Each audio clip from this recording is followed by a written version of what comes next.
Hey guys, welcome back to another Trekyards Top 10. I, as always, am Captain Foley, joined by my ever faithful and loyal, just like a dog, You ruined Commander it there, Guns. but thank you. Hi, Captain. How you doing? What's the topic Pretty of today's discussion, Samuel? top 10 alien makeups. And I gotta say, this is actually a hard one for me to pick because there are so many great and so many really dull makeups. And so to pick that top 5 and then what order, just as we've had before, these lists might change depending on the day of the week. So this is my list right now. But I'm really eager to see what you have because I'm hoping they'll be quite different, but I'm not sure.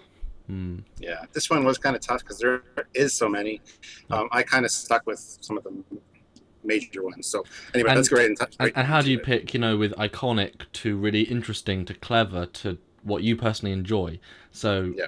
yeah, we'll see. All right. So number 5 for me is the Andorians.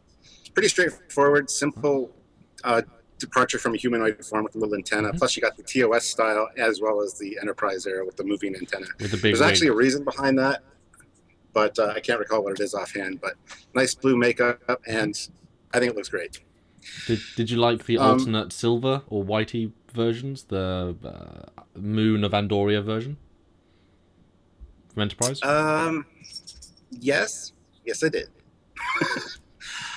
All right, so number 4 for me is the Ferengi.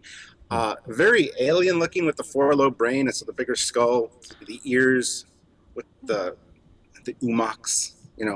So some great variations there as far as different styles of ears. They're kind of Mm-hmm. different shapes and stuff you can really do a lot with. And again, it looks very alien, but not too alien. Mm-hmm. Yeah. So that's my number 4. Okay. Number 3 for me is the Xindi Reptilians. Nice. Very, very cool dynamic makeup. Kind of reminds me of the bad guy from Galaxy Quest. Can't think of his name offhand. Saris. Zeris. Yes, Jinx. Zeris. Eat Jinx. But yeah, definitely a very cool makeup, and I really, really like that. It's one of my favorite makeups from Enterprise, I think.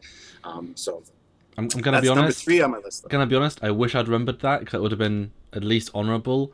Great makeup, great armor. Really, yeah, very very nicely done. You can tell they put money into that because it looks that good. Yeah. Wish I remembered. Number 2 for me is the Jem'Hadar. Again, a kind of reptilian makeup, but I love the horns they have, or not horns, the little protrusions. I think it's a great makeup. Plus, the whole Ketracel white thing is kind of neat. How you control the species or the race by issuing them a drug, which is fantastic. Not really part of the makeup per se, but seeing the little things squirt in and flow through is really neat. And you So got to see a lot of variety in the Jem'Hadar as well. You got the Alpha Quadrant and the Gamma Quadrant, and then the Alpha Quadrant, and then they did keep changing. So it was pretty interesting stuff. yeah, absolutely. And diversity and being able to change up the makeup leads me to my number 1. My favorite alien makeup from Star Trek has to be the Klingons. Simply because there's so many variations of forehead sculpts, hair, armor, just slight little variations, and you can do so much with it. Plus, you got the TOS Klingons, which I'm a TOS Klingon, Stuart. You never knew.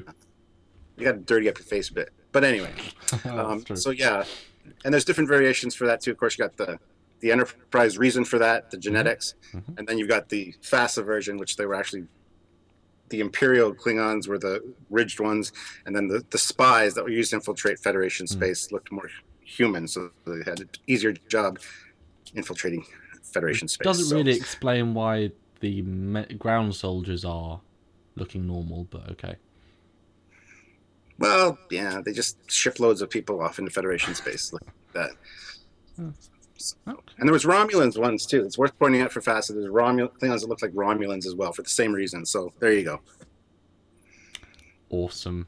Good list. Lots of diverse ones. I'm glad we got quite a different list. Although I do quite like some of yours, and I wish I had.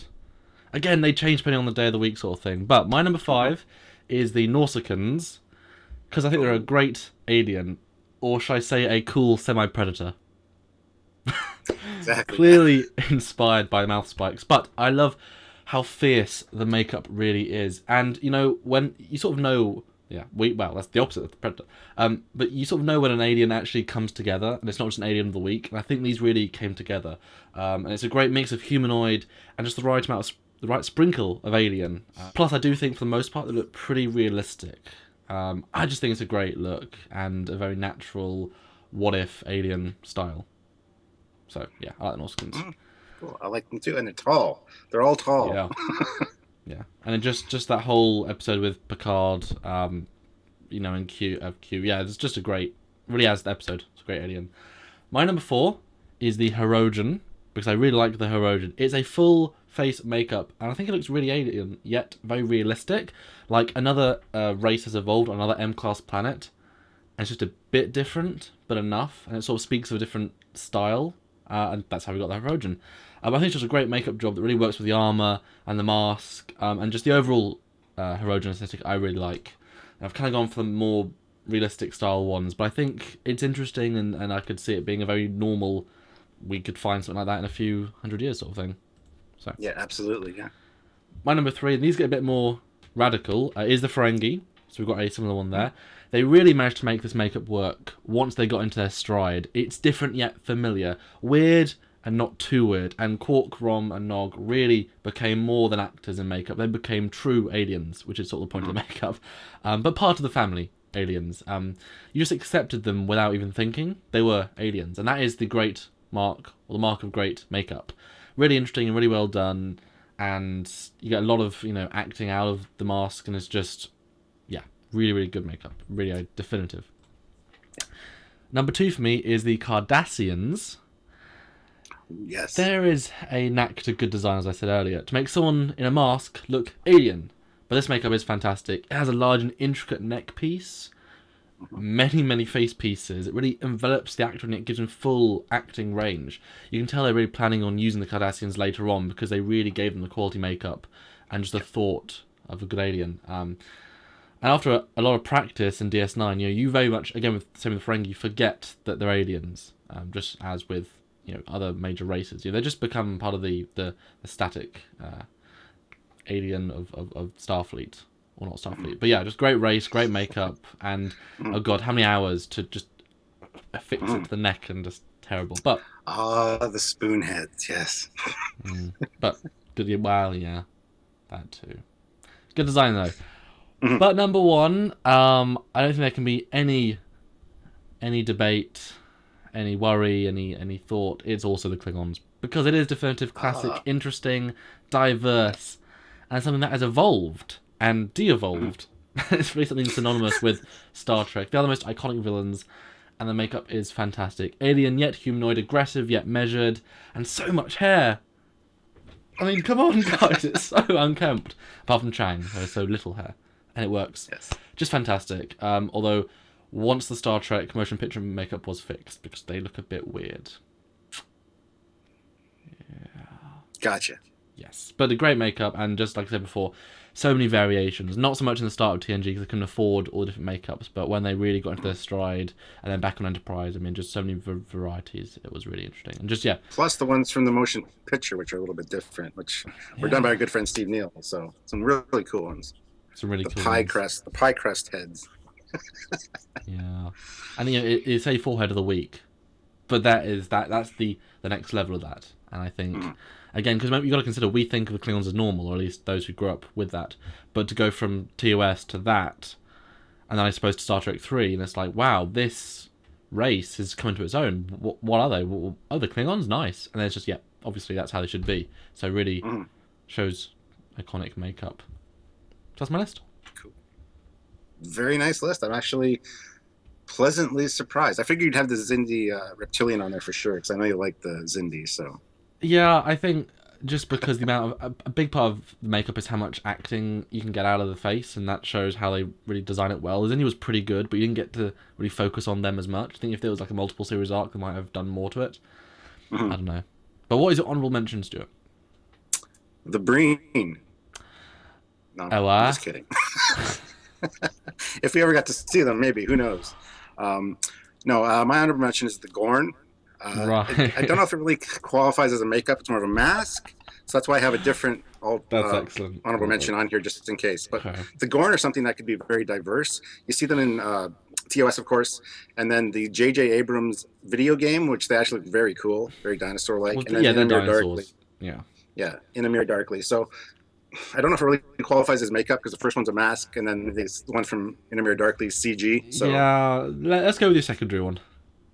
all right, secondary one is the Telosians from The Cage. Just the huge heads Yep. on.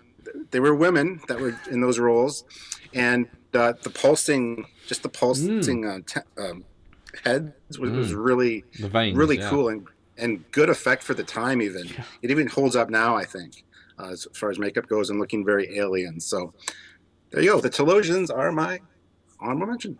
That is a really good honorable mention. Starting at the very first alien in Star Trek. Very, very nice.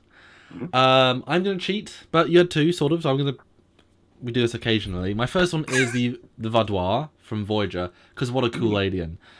It's interesting species, interesting makeup, similar to the Cardassians, but with a very different feel. Again, huge neck piece, but I think clearly implying they evolved from some sort of alligator or other such reptile, whereas the Cardassians have a different feel. I like the horn, I like the hair, and just the overall feel of this makeup. The whole episode really stands out to me, but I think the makeup's really, really interesting. My other honourable mention, and again, just like your Gorn, I don't think it counts, but I realised right at the end of the list I had to say it. The Borg. Because it is iconic and definitive, and the only reason it's not actually on the list is because it's not specific alien makeup, it's mechanical pieces added to other aliens as makeup. Exactly. Yeah. But I've got to give it a shout out. Come on, the Borg are frightening, and they worked out some fantastic, scary variations after you got past some of the more goofy early TNG ones. The claws and I don't know. Yeah, but like you said, the variations on those are amazing. I love seeing new Borg all the time, and they do get more menacing as they go over to first contact and whatnot. So, yeah, there you go. So, what do you think of my list and any other thoughts, Stuart? awesome. I didn't even think of the Borg, to be honest, for that simple reason. But yeah, I like the variation on them. So yeah, Deserves a good shout out. list. Yeah, I love your list. I like. I was trying to work out what you might go for. I thought you were gonna go. I knew you were gonna go Ferengi. I thought you were gonna go Cardassian, 'cause I like DS9 so much. But really happy to see Enterprise in there, and yeah, good list, and for the right reasons, you know. Yeah. Nice. Okay, well that is it for this week's Trekyards Top 10. There's so many makeups, and I think we need to do not the worst makeups, 'cause that's not fair. Maybe the top 10 just foreheads. Really go into the records and what is the best slight variation? What is the best just Cardassian little wrinkle, or the best line, or the best circle? What do you think, guys? Do you want to see the best foreheads of the week?